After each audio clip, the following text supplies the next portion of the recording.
Hi S L ടോക്സിന്റെ മറ്റൊരു അധ്യായത്തിലേക്ക് എല്ലാവർക്കും സ്വാഗതം. ഇന്ന് ഞാൻ നിങ്ങളോട് പറയാനായിട്ട് പോകുന്നത് ചില ആളുകൾ മാരേജ് കഴിഞ്ഞിട്ടും ഒന്നിലധികം ആളുകളുമായിട്ട് എക്സ്ട്രാ മാരിറ്റൽ അഫെയറുമായിട്ട് പോകുന്നവരുണ്ട്. അതായത് മിക്ക ആളുകളും നമ്മൾ കാണാറുള്ളത് മാരേജ് കഴിഞ്ഞിട്ടും മറ്റു ഒരു പേഴ്സണുമായിട്ട് ഒരു എക്സ്ട്രാ മാരിറ്റൽ അഫെയറുമായിട്ട് പോകുക എന്നുള്ളതാണ്. പക്ഷേ മറ്റു പലരും എങ്ങനെയാണെന്ന് വെച്ച് കഴിഞ്ഞാൽ ഒന്നിലധികം ആളുകളുമായിട്ട്, അതായത് 2, 3, 4 ആളുകളൊക്കെ ആയിട്ട് ഇങ്ങനെ ഒരു അഫെയറുമായിട്ട് പോകാറുണ്ട്.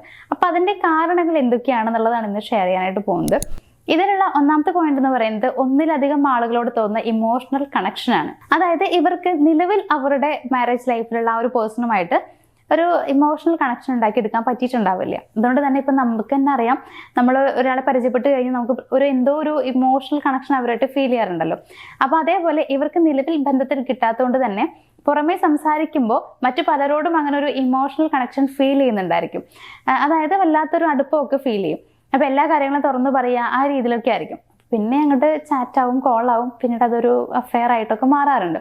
അങ്ങനെ അവരോട് തോന്നുന്ന ഒരു വൈകാരികമായ ബന്ധത്തിന്റെ പേരിൽ അതൊരു അഫെയർ ആയിട്ട് മാറുന്ന കുറെ ആളുകളൊക്കെ ഉണ്ട്. ഇനി രണ്ടാമത്തെ ഒരു കാര്യം എന്ന് പറയുന്നത് ആഗ്രഹിച്ചതുപോലെ ഒരു ബന്ധം കിട്ടിയില്ല, അല്ലെങ്കിൽ ഉള്ളതിൽ സാറ്റിസ്ഫൈഡ് അല്ല എന്നുള്ളത് കൊണ്ടാണ്.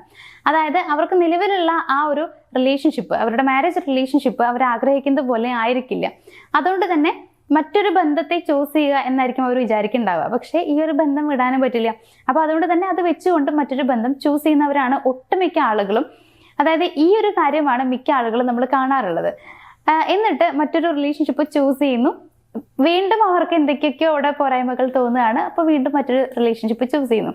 ഇങ്ങനെ ആഗ്രഹിച്ചതുപോലെ ഒരു ബന്ധം കിട്ടാത്തത് കൊണ്ട് മറ്റു പലരിലേക്കും എത്തുക, അല്ലെങ്കിൽ മറ്റു പല ആളുകളെയും ചൂസ് ചെയ്യുന്നവരും ഇങ്ങനെ ഉള്ള ആളുകൾ തന്നെയാണ്. അതായത് അത് അവരുടെ മുമ്പിൽ ഒരു റീസൺ ആയിട്ടാണ് അവർ എടുക്കാറുള്ളത്. ഇനി മൂന്നാമത്തെ ഒരു പോയിന്റ് എന്ന് പറയുന്നത് ഹൈപ്പർ സെക്ഷുവാലിറ്റി ആണ്. അതായത് അവർക്ക് സെക്ഷൽ ഡിസയർ കുറെ ഉണ്ടായിരിക്കും, മാത്രമല്ല ഫാന്റസി അങ്ങനെയുള്ള രീതിയിലൊക്കെ ആയിരിക്കും അവർ ചിന്തിക്കുന്നുണ്ടാവുക. അപ്പൊ നിലവിൽ അവരുടെ ബന്ധത്തിൽ അവർക്ക് ഒരു സെക്ഷൽ ഫീലിങ്സോ അതല്ലെങ്കിൽ അവരുടെ സെക്ഷൽ ഡിസയർ ഒന്നും ഓക്കെ ആകുന്നുണ്ടായിരിക്കില്ല. സോ അവർ മറ്റു പലരെയും ചൂസ് ചെയ്യുന്നു ആ രീതിയിൽ. ഇത് ഒരിക്കലും നല്ലതല്ല. നിങ്ങൾക്ക് അഥവാ അങ്ങനെ എന്തെങ്കിലുമൊക്കെ ഉണ്ടെങ്കിൽ അത് പാർട്ട്ണറുമായിട്ട് തുറന്ന് സംസാരിക്കുക, എന്നിട്ട് ഓക്കെ ആക്കാൻ ശ്രമിക്കുക. അപ്പൊ ഇതൊരു റീസൺ ആയിട്ട് മാറാറുണ്ട്. അതായത് ഇവരുടെ ഉള്ളിലുള്ള ഒരു സെക്ഷൽ ഫീലിങ്സ് അല്ലെങ്കിൽ ഹൈപ്പർ സെക്ഷുവാലിറ്റി എന്നുള്ളത് മറ്റു പല ബന്ധങ്ങളിലേക്കും ഇവരെ കൊണ്ടെത്തിക്കാറുണ്ട് എന്നുള്ളതാണ്. അപ്പോൾ ചിലപ്പോൾ മറ്റു പലരെയും കാണുന്ന സമയത്ത് ഒരുപാട് ചിലപ്പോൾ ഇഷ്ടപ്പെടുന്നുണ്ടായിരിക്കും, ഫിസിക്കൽ അപ്പിയറൻസ് ഒക്കെ നല്ല രീതിയിൽ തോന്നും, അപ്പൊ അങ്ങനെ ഒരു ഇഷ്ടം തോന്നും.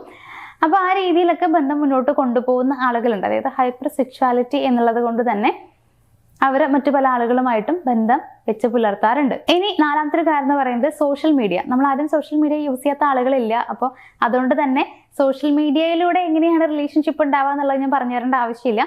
അങ്ങനെ ഇൻസ്റ്റഗ്രാം ആണെന്നുണ്ടെങ്കിലും അങ്ങനെ പല രീതിയിലും ഇത്തരത്തിലുള്ള അഫയർസ് ഒക്കെ ഉണ്ടാവാറുണ്ട്.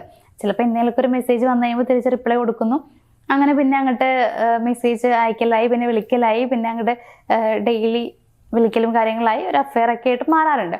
അങ്ങനെ സോഷ്യൽ മീഡിയാസ് വഴി പല ആളുകളുമായിട്ടും ബന്ധം വെച്ച് പുലർത്തുന്ന മറ്റു പലരും ഉണ്ട്. അതായത് കുറെ ആളുകൾ ഈ സോഷ്യൽ മീഡിയ വഴി അങ്ങനെ ഒരു റിലേഷൻഷിപ്പിലേക്ക് പോകുന്നവരാണ്. ഇനി അഞ്ചാമത്തെ പോയിന്റ് എന്ന് പറയുന്നത് പുതുമയോടുള്ള ആഗ്രഹം, ആവേശം എന്നുള്ളതാണ്. അതായത് ഒരു റിലേഷൻഷിപ്പ് സ്റ്റാർട്ട് ചെയ്യുന്ന സമയത്ത് വല്ലാത്തൊരു പുതുമ നമുക്ക് ഫീൽ ചെയ്യുന്നുണ്ടായിരിക്കും. അപ്പോൾ അങ്ങനെ ഫീൽ ചെയ്തിട്ട് കുറച്ച് ദിവസം കഴിയുമ്പോൾ ആ ഒരു പുതുമ നഷ്ടപ്പെടും. എന്നിട്ട് പിന്നെ എന്താ ചെയ്യുക വെച്ച് കഴിഞ്ഞാൽ വീണ്ടും ഒരാളെ ചൂസ് ചെയ്യും. അതായത് പുതുമയെ ആഗ്രഹിക്കുന്നതുകൊണ്ട് തന്നെ ഒരാളെ വീണ്ടും ചൂസ് ചെയ്യും. അവിടെയും പുതുമ നഷ്ടപ്പെടുമ്പോൾ വീണ്ടും വേറൊരാളെ ചൂസ് ചെയ്യും. ഇങ്ങനെയാണ് കുറെ പേർക്ക് ഉണ്ടാവുക. അതായത് പുതുമ എപ്പോഴും ഉണ്ടാവണമെന്ന് ആഗ്രഹിക്കുന്നതുകൊണ്ട് തന്നെ പുതിയ പുതിയ ആൾക്കാരെ ചൂസ് ചെയ്യുന്നവരാണ് ചില ആളുകൾ എന്ന് പറയുന്നത്. അപ്പൊ എനിക്ക് നിങ്ങളോട് പറയാനുള്ളത്, പുതുമ എന്ന് പറയുന്നത് നമുക്ക് നിലവിലുള്ള പാർട്ട്ണറുമായിട്ട് ഉണ്ടാക്കാവുന്നതേ ഉള്ളൂ. നിങ്ങൾക്ക് ഓക്കെ ആണെങ്കിൽ, നിങ്ങൾ നിങ്ങളുടെ പാർട്ട്ണറെ സ്നേഹിക്കുന്നുണ്ടെങ്കിൽ ഒരിക്കലും പുതുമ നഷ്ടപ്പെടാതെ നമുക്ക് കൊണ്ടുപോകാൻ പറ്റും. അതാണ് ഏറ്റവും നല്ല വഴി എന്ന് പറയുന്നത്. ഒരാളെ ചൂസ് ചെയ്യുക, ലൈഫിൽ ഒരാളെ മതി എന്ന് ഡിസൈഡ് ചെയ്യാം. കുറെ ആളുകളിലേക്ക് പോയിട്ടോ അല്ലെങ്കിൽ ആളുകളെ മാറ്റി മാറ്റി സ്നേഹിച്ചിട്ടൊന്നും കാര്യമില്ല. ആ ഒരാളിൽ നിങ്ങൾ സന്തോഷം കണ്ടെത്താൻ ശ്രമിക്കുക. അതിൽ കുറേ വഴികളുണ്ട്. അതായത് നിങ്ങളിൽ പുതുമ ഉണ്ടാക്കാൻ വേണ്ടിയിട്ട് സ്നേഹം കൂട്ടാനൊക്കെ കുറേ വഴികളുണ്ട്. ആ വഴികൾ നിങ്ങൾ അന്വേഷിക്കുക. ഒരിക്കലും മറ്റാളുകളിലേക്ക് പോകാതിരിക്കുക. ഒരിക്കലും ഞാൻ അതിനെ സപ്പോർട്ട് ചെയ്യുന്നില്ല. പിന്നെ എല്ലാവരുടെയും പേഴ്സണൽ ആയിട്ടുള്ള കാര്യങ്ങളാണ്. അപ്പൊ എനിക്ക് പറയാനുള്ളത്, ഞാൻ ഒരിക്കലും അതിനെ സപ്പോർട്ട് ചെയ്യില്ല എന്നുള്ളതാണ്. നിങ്ങൾ നിങ്ങളുടെ പാർട്ട്ണറെ സ്നേഹിക്കുക, അവരുടെ കൂടെ ഇരിക്കുക. അതായത് അവരുമായിട്ട് മുന്നോട്ട് പോകണം എന്നുള്ള ചിന്ത മാത്രമേ നിങ്ങളുടെ മനസ്സിലുണ്ടാവാൻ പാടുള്ളൂ. അവിടെ നിങ്ങൾ പുതുമ കണ്ടെത്തുക, അവിടെ നിങ്ങൾ സന്തോഷമായിരിക്കും. പിന്നീട് ഒരിക്കലും നിങ്ങൾക്ക് ഭാവിയിൽ റിഗ്രറ്റ് അടിക്കേണ്ടതായിട്ട് വരില്ല. അപ്പൊ ഇത്രയും കാര്യങ്ങളാണ് സാധാരണ ശരിക്കും ഇങ്ങനെ മാരേജ് കഴിഞ്ഞിട്ടും ഒന്നിലധികം ആളുകളുമായിട്ട് ഒരു അഫെയറുമായിട്ട് മുന്നോട്ട് പോകുന്ന ആളുകളുടെ റീസൺസ് എന്ന് പറയുന്നത്.